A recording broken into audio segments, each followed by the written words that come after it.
سب سے پہلے ہم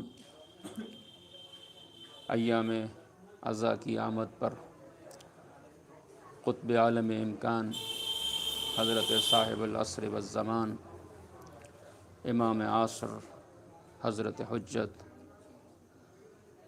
وجہ بقائے ارض و سما ارواحنا لتراب مقدمہ الفدا کی بارگاہ میں ان کے جد امجد حضرت سید الشہداء صلوات اللہ علیہ کی المناک شہادت کی تعزیت اور تسلیت پیش کریں گے ایک بآواز بلند صلوات۔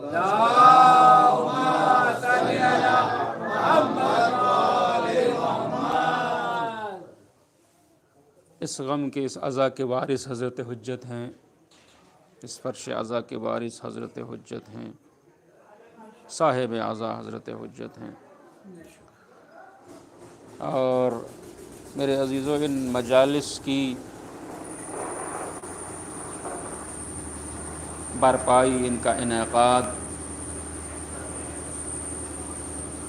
صرف ایک رسم کی ادائیگی نہیں بلکہ ایک عظیم مقصد کے تحت ہے، اور انشاءاللہ اگر اللہ نے توفیق دی تو حسینیت اور عصر حاضر کے عنوان سے یہ سلسلہ گفتگو رہے گا،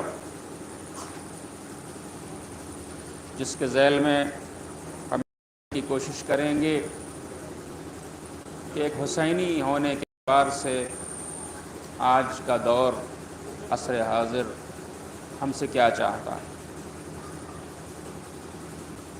اور انسانیت کے سلسلے میں اور دین کے سلسلے میں خود حضرت حجت سے متعلق ہماری ذمہ داریاں کیا ہیں۔ میرے عزیزو، اسلام میں آپ کی خدمت میں عرض کر چکا ہوں، شاید عرض کر چکا ہوں، البتہ ایک دھرم نہیں ہے، ایک ازم نہیں ہے کہ جس میں کچھ ریچولز ہوں، کچھ رسمیں ہوں کہ جو ہم خاص موقع پر کر لیں اور اس کے بعد ہم پکے مسلمان ہو جائیں، مومن ہو جائیں۔ یعنی ایسا نہیں ہے کہ جس طرح سے دنیا کے تمام مذاہب میں ایک خاص موقع پر ایک خاص عبادت ہوتی ہے، ایک خاص موقع پر وہ کوئی جلوس برآمد ہوتا ہے، ایک خاص موقع پر ایک خاص طرح کی پوجا ہوتی ہے، خاص طرح کی پرستش ہوتی ہے، کسی موقع پر کہیں جایا جاتا ہے، کسی موقع پر کچھ خاص کھایا جاتا ہے، یہی مذہب ہے۔ تو اس طرح سے اسلام میں عید آئے تو خوشی کر لو اور محرم آئے تو غم کر لو،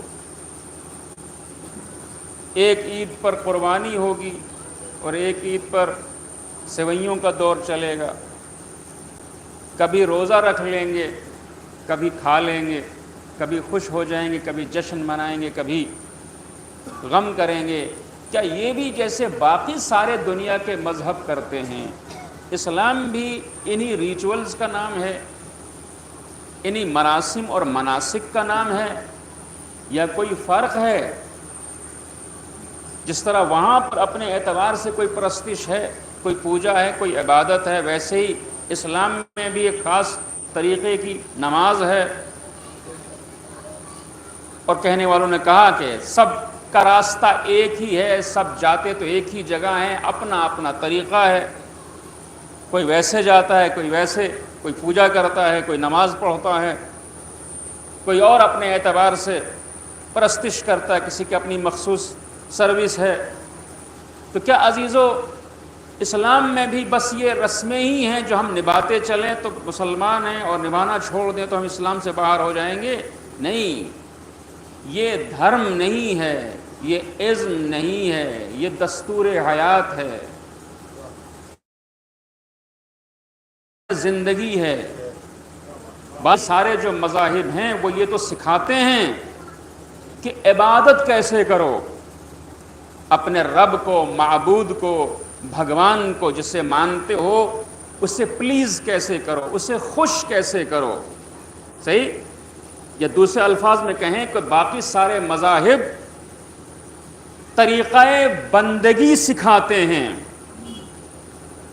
اسلام وہ ہے کہ جو طریقہ بندگی بھی سکھاتا ہے، سلیقہ زندگی بھی سکھاتا ہے. صرف یہ نہیں سکھاتا کہ اسے کیسے خوش کرو، یہ بھی سکھاتا ہے کہ پڑوسی کے ساتھ کیسے رہو. سے یہ نہیں سکھاتا کہ رب کو کیسے خوش کرو، یہ بھی سکھاتا ہے کہ بندوں کو خوش کرو گے تو اللہ بھی خوش ہوگا، اور بندوں کو ناراض کر کے اللہ کو راضی کر دینا کسی اور مذہب میں ہو سکتا ہے، اسلام میں نہیں. اسلام کی کوئی بھی بندگی، کوئی بھی عبادت عوام کو، لوگوں کو نقصان پہنچا کے نہیں کی جا سکتی. اللہ کو ناراض کر کے بندے کو تکلیف دے کے اللہ کو خوش نہیں کیا. یہ نہیں ہے کہ قرض لینے والا آ جائے دے دے، یہاں تک کہ وہ انتظار کر کے تھک جائے اور واپس چلا جائے کہ میں تو عبادت میں مصروف ہوں. اول وقت چلا جائے کہ نماز کا نکل جائے گا، بندہ انتظار کرتا رہے. نہیں، حکم بدلے گا. اب بندے کو انتظار نہیں کراؤ، اب بندے کو انتظار نہیں کراؤ. عبادت کو مؤخر کر سکتے ہو مگر بندے کو انتظار میں بٹھانا مناسب نہیں ہے. پہلے بندے کا حق ادا کرو، پھر اللہ کا حق ادا کرو. میرے عزیزو، گنجائش نہیں. اسلام کسی اور چیز کا نام ہے، اسلام کسی اور چیز کا نام ہے. بندے کو منتظر نہیں چھوڑ سکتے، انتظار میں نہیں بٹھا سکتے. نہیں، پہلے اس کا حق ادا کرو، اس کے بعد نماز. بندے کا دل دکھا کے نہیں کہ اچھا جس کا حق دینا مجھ پر فرض بھی نہیں ہے، کیا اسے حالت انتظار میں چھوڑ دیں یا کہہ دیں بھائی میں نماز میں مصروف ہوں، اس وقت میرا تم سے کوئی تعلق نہیں ہے، کہیں اور چلے آنا. میں کیا کروں میرے عزیزو؟ حقیقت یہی ہے، سچ یہی ہے کہ اسلام کے اندر آنے کے بعد بھی کوئی اور مسلک یا تعلیم تو دے سکتا ہے کہ دوران عبادت بندے کی آواز سے خلل پیدا نہ ہونے دینا. کوئی اور مسلک تو یہ سکھا سکتا ہے. امیر المومنین کے چاہنے والے مومنین یہ نہیں کہہ سکتے، چونکہ وہاں امیر المومنین کی عبادت کا عالم یہ ہے کہ پیر سے تیر نکل جائے تو خبر تک نہیں ہوتی. محبیت کا یہ عالم ہے کہ دیکھنے والے یہ کہیں کہ شاید آپ دنیا سے ہی رخصت ہو گئے. میدان جہاد میں آئیں تو آپ سے بڑھ کے کوئی سپاہی نہیں، میدان سخاوت میں آئیں تو آپ سے بڑھ کے کوئی عطا کرنے والا نہیں، منبر پہ آئیں تو آپ سے بڑھ کر کے کوئی خطیب نہیں، مسند علم پر آئیں تو آپ سے بڑھ کر کے کوئی عالم نہیں، بلکہ شہر علم رسالت مآب ہیں. اس شہر کا دروازہ آپ کی ذات گرامی ہے. سارے فضائل و کمالات اپنی جگہ، سارے فضائل و کمالات اپنی جگہ میرے عزیزو. سب فضائل. آپ نے زندگی بھر عبادت کی، بے مثال عبادت کی، ایسی عبادت کی کہ کوئی دوسرا کر نہیں سکتا، مگر آپ کی کسی بھی عبادت پر نہ سورہ نازل ہوا.